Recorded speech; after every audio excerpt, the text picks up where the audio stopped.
You need to uninstall these mods right now if you want a smooth and crash-free Skyrim experience. Not guaranteed, but for sure you'll get a lot less issues. So I've spent hours trying to clean up my mod list, and while we're here, let's clean up yours. And even if you're new to modding, it's important to know which mods you should simply avoid to reduce the risk of the CTD epidemic. We'll first start off with Finis. Finis is a tool that allows different animations to be possible in Skyrim, but unfortunately, it is not supported anymore and has been completely replaced with Nemesis, which can do pretty much anything that Finis can do and more. If you want to be all fancy schmancy, you can also try out Pandora, a brand new behavior engine for Monitor 144 that is currently available on GitHub. It's planned with Nemesis backcompat in mind, and it will probably replace Nemesis soon, but as of the making of this video, Nemesis is plenty good. Dynamic Animation Replacer. If you had this mod when Anniversary Edition came out, you remember all the drama given the long wait time for DAR to update to the latest version of Skyrim.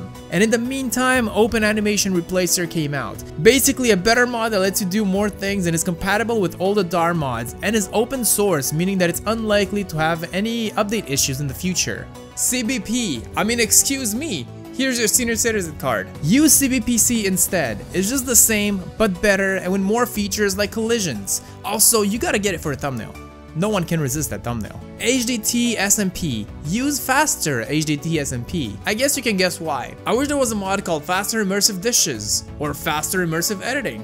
360 movement behavior or any other mods doing this. If you're planning to play the game in third person, you should use true directional movement and nothing else. This mod does anything 360 movement can do and more, such as head tracking, mount support, a lock-on system, and many more. Joy of Perspective, not updated since 2017. Use improved camera instead. It does this concept better and is better supported. If you have any survival mods such as Frostfall, I Need, including the Creation Club survival mode, many of them are complex, heavy, and simply intruding on your gaming experience, making them not worth it. So use Sunhelm instead, as it is more compatible with everything and is lightweight. It's also very configurable to be tailored to your preferences and also includes cold, so you don't need mods like Frostfall. If you're into survival mods, I suggest you check out my survival mods video that I made a few weeks ago. You're welcome. It will patiently wait for you in the description, so feel free to finish this video and then click on that. If you have a bunch of follower framework mods such as Amazing Follower Tweaks, Extensive Follower Framework, or Ultimate Follower Overhaul, use Nether's Follower Framework instead. It's very stable, very good, nice. Alternate Start. Okay, now there's nothing wrong with alternate start, I actually still use it myself, but you might want to consider these next mods because they take the simple concept of skipping the Helgen intro and they put their own creative spin on it. So you could use Alternate Perspective, Alternate Start, which is a mod that will start you off in Helgen, but not as a prisoner, which is actually pretty awesome if you ask me. Realm of Lorcan, starting the game in an alternate realm where you can immersively create your character as you're in a weird dream. Don't combine it with drugs, bad things will happen. Don't do drugs. If you're doing it, stop it. Get some help. Skyrim Unbound Reborn. For a more simple start that gives you a lot of options and even the ability to play as a non-Dragonborn. Hunterborn. There's nothing wrong with Hunterborn per se, but it is a pretty complicated mod, and ever since Simple Hunting Overhaul by Jaserpa came out, it does seem like the general consensus that SHO is simply better implemented. If you're a Hunterborn veteran and cannot play without it, keep it. But if you're new to hunting systems, I really recommend Simple Hunting Overhaul and practically any mod by Jaserpa. Combat Gameplay Overhaul. I loved this mod when it came out, man. But it broke now. Use MCO instead. It really makes the third-person combat amazing, and you can build on top of that to create your dream combat system. I also suggest you go watch my combat overhaul guide if you're planning to do that for some more inspiration. Again, in the description. Sky SA, just use MCO instead. It's the same, but better. TK Stop or Recoil mods. Simply outdated, so use Precision instead. It's a mod that makes your swing realistic as your weapon will hit what it touches instead of having like a conical area in front of you, and it comes with recoil built in. Ultimate Dodge mod. It simply doesn't work on the latest version of Skyrim, and there are a lot of better options out there, like TK Dodge or DMCO. I actually use DMCO personally. Feel free to watch my combat mods video. The mods in that video are up to date and run well even in 2024. An EMB. Now listen, I love my EMBs. But if you're building a new modding list, and especially if you want to save some FPS, look into community shaders and reshade. It aims to do the same thing at a lower performance cost, but it doesn't quite look as good as an EMB. Wonders of weather.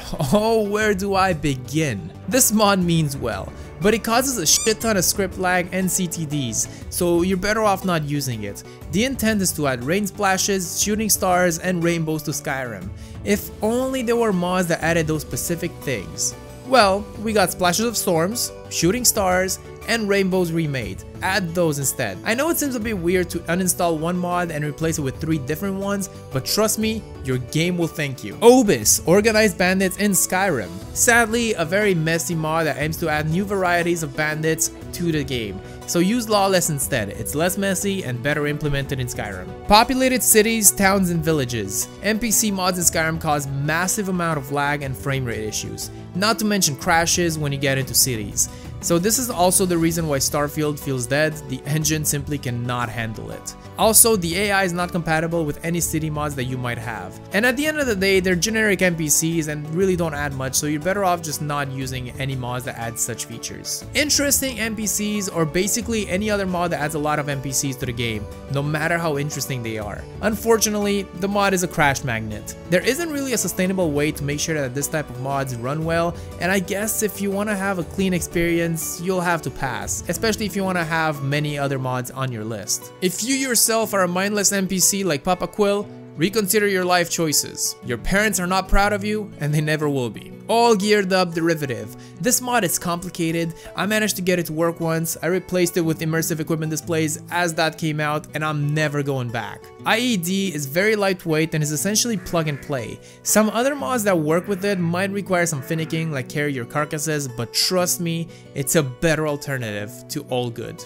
Dual sheath Redux or Ecotone dual sheath. Use simple dual sheath instead. It's super lightweight, no script, no ESPs, no additional meshes, no bullshit, no scam. Send me your credit card information. Also, not to mention that it works very nicely with IED. Open cities. Now this mod in itself aims to do something great, something that Bethesda still hasn't figured out a decade later. If you're planning to have a bunch of city mods with open cities, you'll have a horrible time trying to get everything to be compatible. So in my opinion, it's just better to accept the loading screen and not get this mod. Now if you cannot live with Whiterun taking a literal second to load, maybe try looking into SR Exterior City series all in one instead with the Glorious Doors of Skyrim patch, Capital Whiterun expansion, or any other major city overhauls. Is Nariva a hypocrite?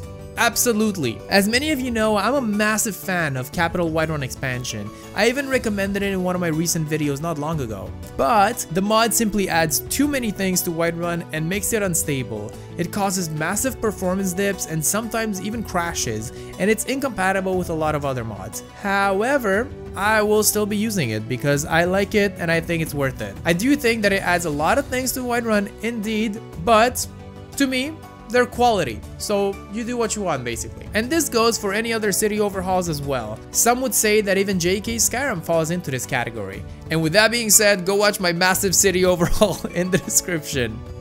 At your own risk. Lanterns of Skyrim. The support for this mod is simply over and hasn't had any updates since 2016. Now that's a long time ago. So use Lanterns of Skyrim 2 instead. It still gets support, it hasn't got any updates since 2022, but the author is still active and it's a beloved mod, so maybe it doesn't require any updates since 2022. Maybe it's that good. The notice board. Literally the same situation as Lanterns of Skyrim, same mod author too, so use Headhunter instead with Missives. Missives also has a bunch of retextures, so you can make it look like the board in The Witcher if you really want, which is pretty hype. No snow under roof. It hasn't had any updates since November 2016, which is again a long time ago, so use Simplicity of Snow instead. It's a lot more lightweight and especially designed to minimize conflicts. Plus you can use whatever snow texture you want and does the same thing as No Snow Under Roof. Northern Roads. I'm a hypocrite.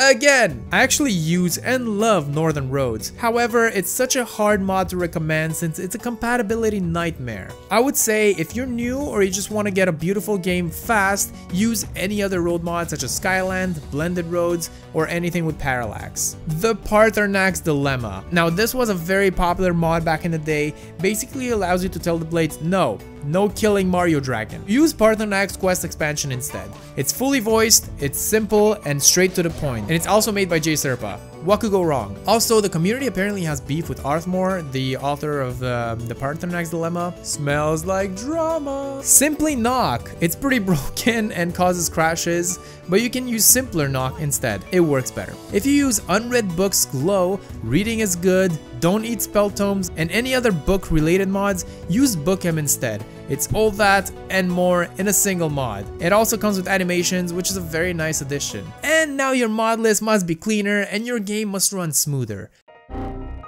You're welcome. Now it might be a good time to go clean your room because it do be stinky in there. A massive thank you to my Patreon supporters who continue to support more and more content here. Your name can also appear at the end of my videos, or you can be roasted to bits if you choose the Nazim Lover tier. Now I gave you the options earlier, so you may go ahead and click on whatever video you want, at least from here. You've had your time, now leave me alone.